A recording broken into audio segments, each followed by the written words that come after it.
Mother, why did Daddy switch to Postum? Your father says there's no caffeine in Postum. Nothing to spoil your sleep. And your father knows best. Yes, it's Father Knows Best, transcribed in Hollywood, starring Robert Young as father. A half-hour visit with your neighbors, the Andersons, brought to you by Instant Postum, the good-tasting drink that's entirely caffeine-free, and by Post's 40% Bran Flakes, America's largest-selling Bran Flakes. Something about cogwheels, levers, gears, and springs that holds a certain fascination for the male species. The feminine faction, however, is not so enraptured, especially when the aforementioned cogwheels, levers, gears, and springs are spread all over the dining room table. And that's the way it is with the Andersons as we check in on a Saturday morning at the White Frame House on Maple Street. Like this. Jim, you have a perfectly good workbench out in the garage. Why don't you repair the clock out there? Margaret, I'll be through here in just a minute. You've been saying that for the last 2 hours. But I can use your help here. Okay. Now, hand me those tools as I need them. Screwdriver. Okay, here you are. Now, pliers. Tweezers. Forceps. Scalpel. All right, Bud, cut it out. This is nerve-wracking work. Oh, gosh, Dad, this whole thing sounds like an operation. Yes, and I'm afraid the patient isn't going to make it. Jim, those old clocks require a special skill. When Mother and Dad had the clock, they always Margaret, took it to... please, I've just about got it licked. Say, Mommy. Gosh, what's all this junk on the table? Shh, Kathy. There's a genius at work. Now, see this spring here, Bud? All I have to do is coil it up good and tight, like this. Now, as I hold the spring with the pliers, I want you, Bud, to open the little door in back of the clock. Okay, there you are. That's it. Now, I gently slip the coiled spring inside, like this. Easy. Easy. No. That's what I call making time fly. Very funny. Now, help me pick up the parts. Jim, Mr. Timkins, the jeweler, specializes in clocks like this. Why don't you run down Margaret, there you and... mind? I'll fix the clock. Yes, dear. Dad, since you're having such a tough time with the spring, why don't you put that in first and work around it? Well, yes, I guess I could do that. Where's the spring? The last time I saw it, it was flying over the bookcase and heading south. Here it is, Daddy. Oh, bring it here, kitten. Thank you. Now, the important thing is to get the spring coiled good and tight. There we are. Now, Bud, open the back of the clock again. Okay. All right. Now, this is more like it. Now, I set the spring in like this. Just a little more. A little more. Mother, guess what? Oh! Betty, do you have to bust into the house like that? What's wrong, Father? Now, where did that spring go? It set a new record, Dad. It landed on the mantel. Oh, it was delirious. All of us girls went down to the train and met Ronnie. Ronnie? Ronnie who? Ronnie Kelso, the singer. He's only the rage of the whole country. Father, don't you keep up on anything? Not the important things. You mean the goon that croons? Quiet, Junior. And, Mother, while we were down at the depot, Ronnie's publicity man came over and said that Ronnie wanted to invite one of us girls to have lunch with him. And because I have a bigger collection of Ronnie's records than the rest of the girls, they chose me. Isn't that dreamy? I'd say you were very fortunate. Am I? Father, did you hear what I said? Yes, I heard what you said. Kathy, hand me the screwdriver. But, Father, don't you understand? Your daughter is having lunch with the most popular singer in the country. Am I to assume that this is the same fellow whose records you play all the time up in your room? That's right. I question his popularity. Now you're taking an old fogey attitude. What?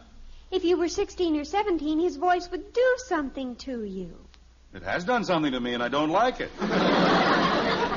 No one in this world, but no one sings like Ronnie Kelso. There's something about him. The way he sighs when he croons. Yeah, he sounds like a slow leak in a tire. Mother, can't you do something about that son of yours? Bud, that's enough. You should hear him. He pants like a St. Bernard when he sings. I love you. Brother. Oh, how how awful. You aren't kidding. Where's that cogwheel that was here? Here it is, Daddy. Oh, thanks. Oh, it's probably for me. Hello? Oh, hi, Ralph. No, I'm sorry, Ralph. I won't be able to see you this afternoon.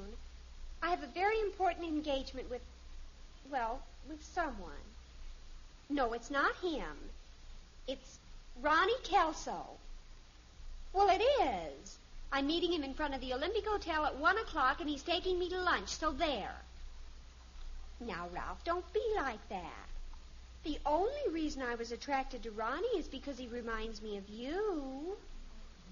The same mannerism, the same kind of personality, and you look quite a bit alike. If I was Ralph, I'd see my lawyer. Certainly, I remember, Ralph. We have a roller skating date for this evening. See you then. Goodbye. Mother, can I wear your pearl lapel pin?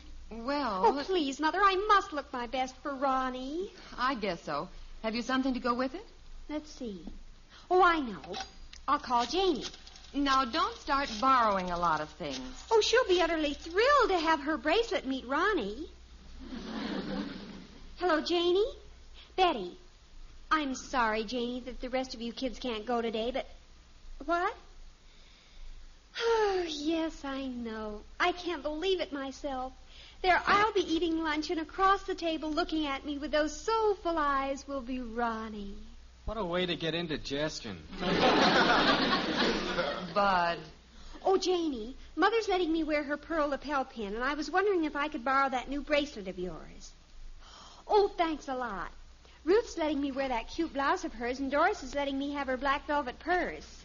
Margaret, Yes, Jim? doesn't that daughter of ours wear anything that belongs to her? Jim, Yes, all sure. the girls do this. But it sounds like she's being clothed through the Uh-huh. courtesy of the community.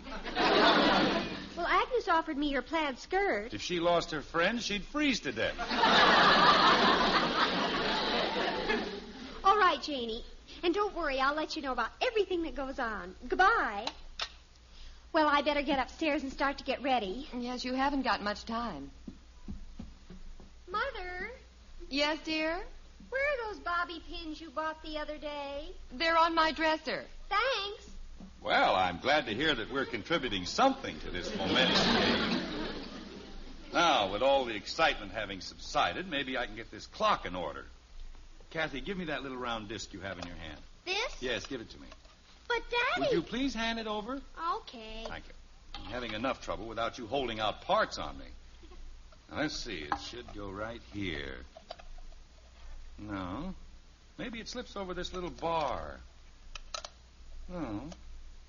That's funny. This disc doesn't seem to fit any place. Maybe it's because it's a wheel off my toy airplane. Oh, no. Daddy, I tried to tell you, but... Jim, why don't you take the clock down to Mr. Timkins? Mother, Yes, Betty? what happened to this picture of Ronnie I have hanging on my wall? Something wrong? It's ruined, completely ruined. Bud, do you know anything about it? Me? I never go into her stale room. Kathy, Yes, Mother? do you know anything about Ronnie's pictures? Well... Come on. Well, Patty Davis and I were playing darts, and we needed a target. Kathleen, you didn't. Ronnie's turned-up nose made a peachy bullseye.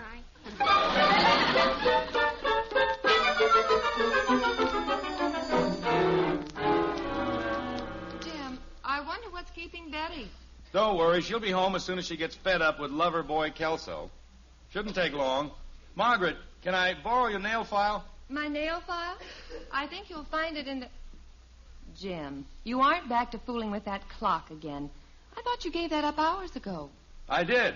But as I was getting ready to take it down to the jeweler's, I happened to notice something. See this notch on this lever here? Yeah? Well, that's where the spring is supposed to be anchored, and it'll keep it from flying out. Uh-huh. Margaret, you seem to doubt me. No, but I wouldn't start repairing it until I put on Bud's catcher's mask. You're getting worse than the kids. Look, I've got the spring all coiled up, and I just set it in place like that. See there? Perfect. Stand back, Jim. That was merely the spring settling in place. Believe me, Margaret, I've solved it. All the parts are in order. Proud of me? I'm proud of you, dear. And I could never have done it without your helpful words of discouragement. Oh, Jim, I'm not that bad. Ah, here comes our illustrious daughter now. How did you make out, Betty? Please, Father, it's not Betty. From now on, it's Bet. Bet? That's what Ronnie calls me. Oh, so that's it. As Ronnie said, a girl of my sophistication and cosmopolitan qualities should only be known as Bet. Betty is far too pedestrian. How was the lunch, dear? I wouldn't know, Mother. I couldn't eat. Don't tell me he was that bad. In Ronnie's presence, material things seem so unimportant. I'd say you were slightly taken by the gentleman. Mother, I want you and Father to be the first to know. From now on, it's Ronnie and I. Oh, now, Betty. I know you'll say I've gone off the deep end. You've not only gone off the deep end, you've landed on your head. Go ahead, Father. Make fun. In the first place, he's too old for you. He's not old. He's just more mature. And a little prematurely gray. But, Betty, this is only the first time you've met him. And it was just a luncheon date. Yes, but before the lunch was over, Ronnie was holding my hand. I hope he let go long enough to pick up the check. Jim, please. And while he was holding my hand, the photographer took our picture for the whole world to see. Probably some publicity stunt. Publicity stunt. Father, you and your crass commercialism. That picture was taken to record the cherished moment when the paths of two lonely people entwined. Margaret, is this our daughter? Be patient, Jim. Be patient, she says. That's right, Mother. Treat me like a child. Betty, you've got to be kidding. Father, one doesn't kid about such things. I'll get it. Hello, Beth speaking. Oh, hello, Ralph. What? No, I'm sorry, Ralph. I'll have to call off our date for tonight. Now, just a minute, young lady. No, Ralph, I mustn't see you tonight or ever. It wouldn't be fair to Ronnie. Betty, give me that phone. Yes, I know we were supposed to go roller skating, and the very thought of it depresses me. It's so juvenile, so immature. Betty? If you'd like to drop by later, I'll explain everything. Goodbye. Betty, this silly business has gone far enough. Ralph is a bird brain, but you did make a date with him for tonight, and you're going to keep it. I can't, Father. I mustn't. You get on that phone and call Ralph back. I won't. Don't you stamp your foot at me, young lady. Now, you call Ralph right this minute. I won't. I won't. I won't.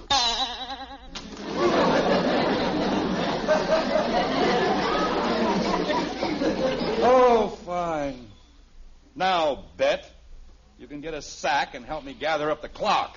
Looks like Jim's clock was really fixed this time. But speaking of clocks, how about time out for Ed Prentice? He has some mighty good advice for you, especially if you haven't been in tick-tock condition lately. Ed? Say, friend, how have you been feeling these days? Have you been sort of jittery, on edge? Well, it could be the caffeine in your coffee or tea that's been bothering you, stealing your sleep and making you nervous. I know, because caffeine bothered me plenty until I switched to Postum. Good old instant Postum. Why don't you make the switch yourself? Believe you me, Postum really works.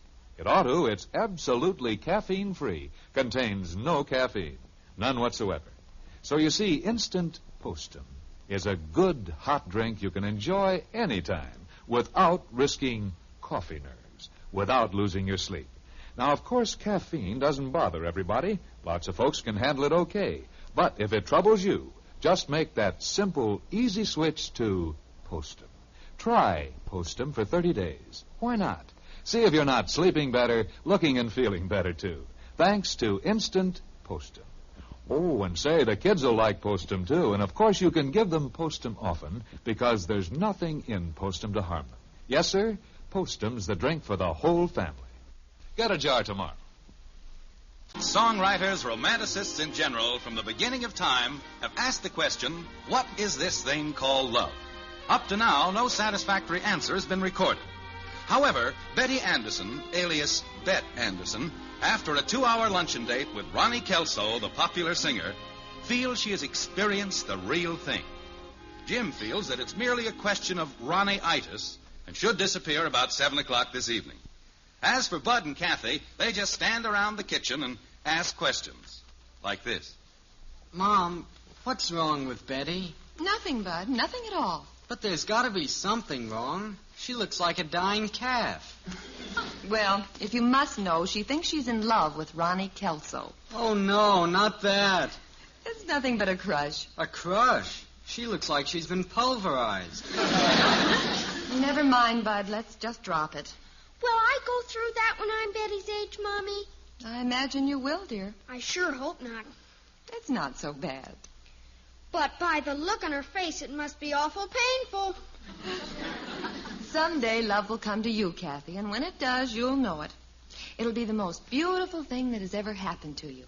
You'll meet a man whom you'll think is the most wonderful person in all the world. I will? Mm-hmm. And this man will have the same interests that you do, and... You mean he'll like bullfrogs and tadpoles? Kathy. Yes, Mother. I think we can postpone our little discussion until a later date. Say, about 1960? Oh, Margaret! Look. Jim, the clock. It's all in one piece. Yes, it's all fixed. And Daddy. this time it's right. Yes, kitten? Daddy, Mommy says that when I'm Betty's age, I might fall in love or have a crush on a fellow. I hope not. Jim, let's not be bitter. Believe me, Margaret, I couldn't go through this again. Well, it's going to happen to Kathy, so you might as well accept it. Well, maybe when Kathy's Betty's age, there'll be a vaccine we can give her to prevent it. Now, Jim. Have you seen Betty recently? I saw her just before she went up to her room. What a sight. She walks around listlessly, mouth open, eyes drooping. She looks like the ad. Don't let this happen to you. I just hope she comes out of it. She'd better come out of it. If she doesn't keep that date with Ralph like she promised, there's going to be some fireworks around here. Want me to get the hairbrush, Daddy? I'll get it. Hello? It's for you, Bet. Is it Ronnie, Bud? No, it's not the tonsil. It's Janie. I'll be down in a second. Who was it, Bud? Janie. She probably wants to get all the dirt on what happened at lunch today. Yak, yak, yak, yak, yak. I think I'll sneak in and listen. Kathy, you be careful. Bud, what time is it there by the clock on the stove? I want to set this clock here. So you finally got it fixed. I most certainly did. And I trust that my perseverance and stick-to-itiveness will prove an object lesson to the scorners around here. What time did you say it was? 4 o'clock, straight up. All right, I'll set it for exactly 4 o'clock. There. See there?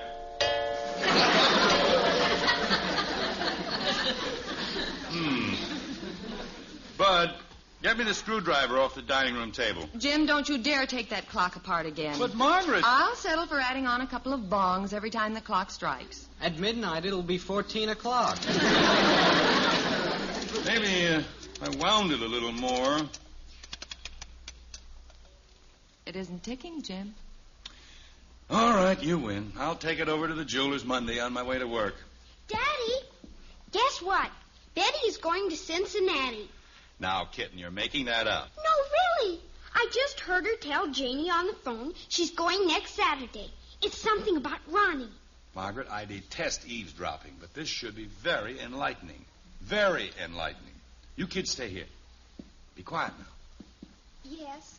Oh, you're right, Janie. No. No, of course.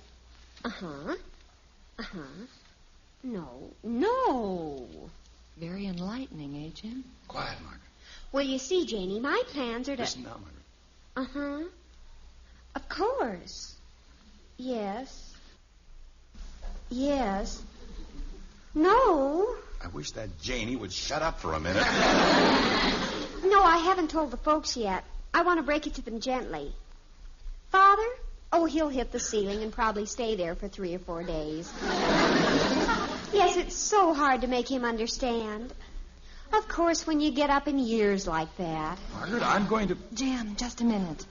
All right, Janie, keep your fingers crossed for me. Bye. Margaret, walk in as if nothing is wrong. Hi, Bet. Oh, hello, Father. What's new? Nothing. Excuse me, I have to be getting up to my room. What do you hear from Cincinnati? Father, you mean you overheard my conversation? Yes, I was up on the ceiling listening in.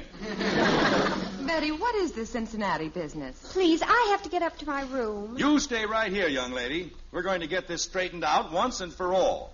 You won't get angry. There'll be no guarantee. Well, next Saturday, Ronnie's opening at the Capitol Theater in Cincinnati. And you're planning on being there? Yes, I thought I'd buzz back. You'll be buzzing, young lady, but it won't be to Cincinnati. Oh, but I must. Ronnie's counting on me. He gave me a ticket to the theater, and my presence will mean so much to his performance. You aren't going, and that's final. But, Father... The discussion is over. I'm sorry, Father, but... Well, I'm going if I have to run away to do it.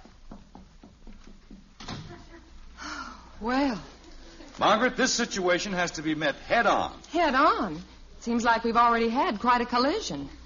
Where did Betty say this Ronnie was staying? At the Olympic Hotel. But, Jim, you wouldn't. I wouldn't? Nobody's going to lead my daughter on like this. But, Jim, he's a celebrity. I doubt if you could get in to see him. I'll get in to see him. Don't worry. Where's my hat? Over there on the table. But, Jim, please don't lose your head. Relax, Margaret. I know what I'm doing. I'll see you in a little while. Jim, you can't go downtown in your bedroom slippers. Oh? Well, where are my shoes? Under the chair there. Yeah, I got them. I'm going to set this pipsqueak right if it's the last thing I do. But, Jim, I don't like it when you get all steamed up like this and go off on a tangent. Margaret, don't worry about me. I tell you, I know what I'm doing. See you later. Oh, Jim. Yes? You've got your shoes on the wrong feet.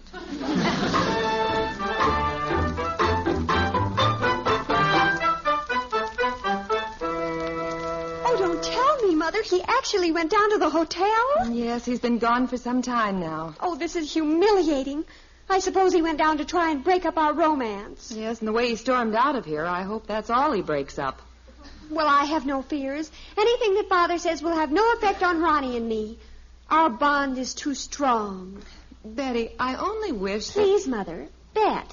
Sorry. Bet, I only wish that you would understand that... Wait a minute. What, Mother?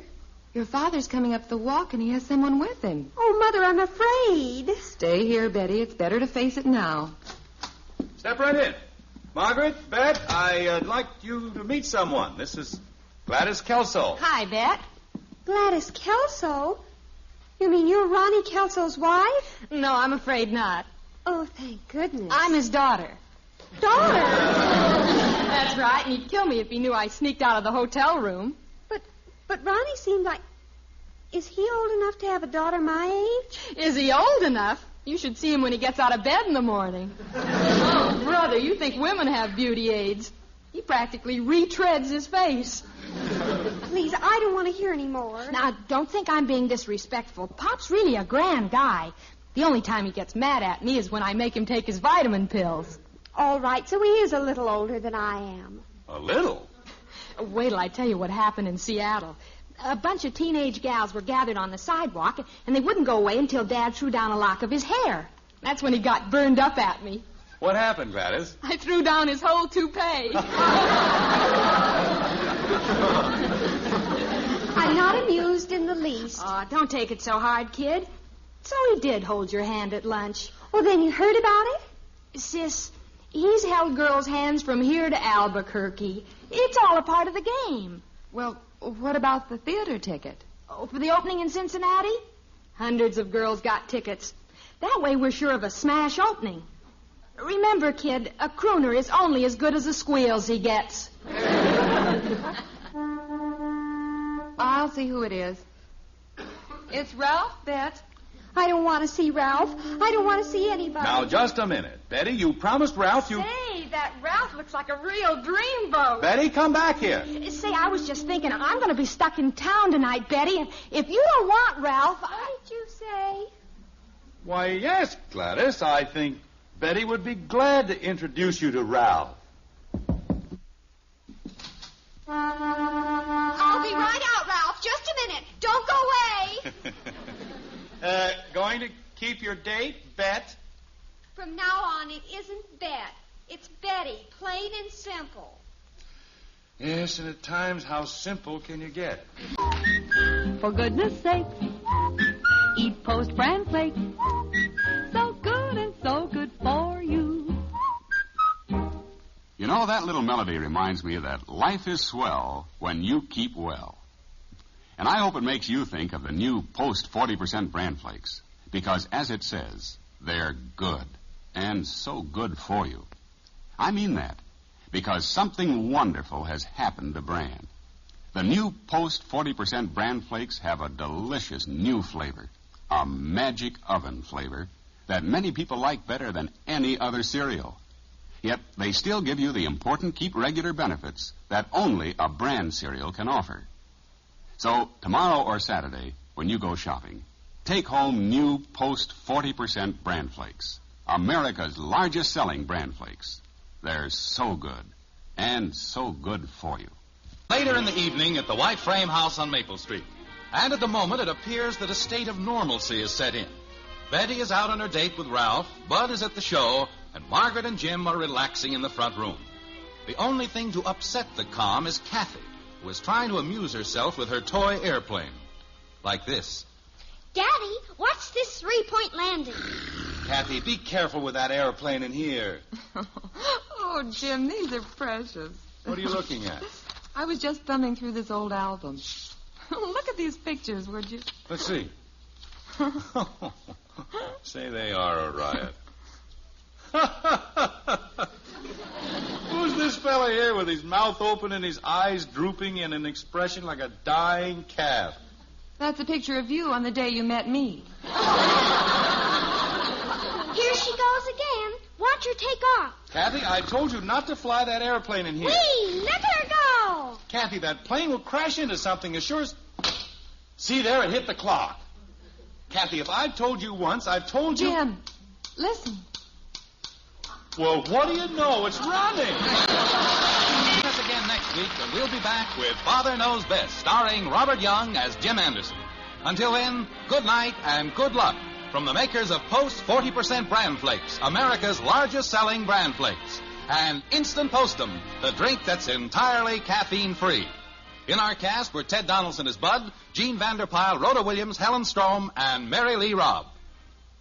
It comes in a red, white, and blue box. What is it? Hot Post Wheatmeal. It has the picture of Roy Rogers on the package. What is it? Hot Post Wheatmeal. It's packed full of whole wheat nourishment. What is it? Hot Post Wheatmeal. It has a rich, delicious, nut-like flavor. What is it? Hot Post Wheatmeal. Cooks in just 3 minutes. Another member of the famous Post family. What is it? Hot Post Wheatmeal. It's the best hot cereal you ever ate. Hot Post Wheatmeal.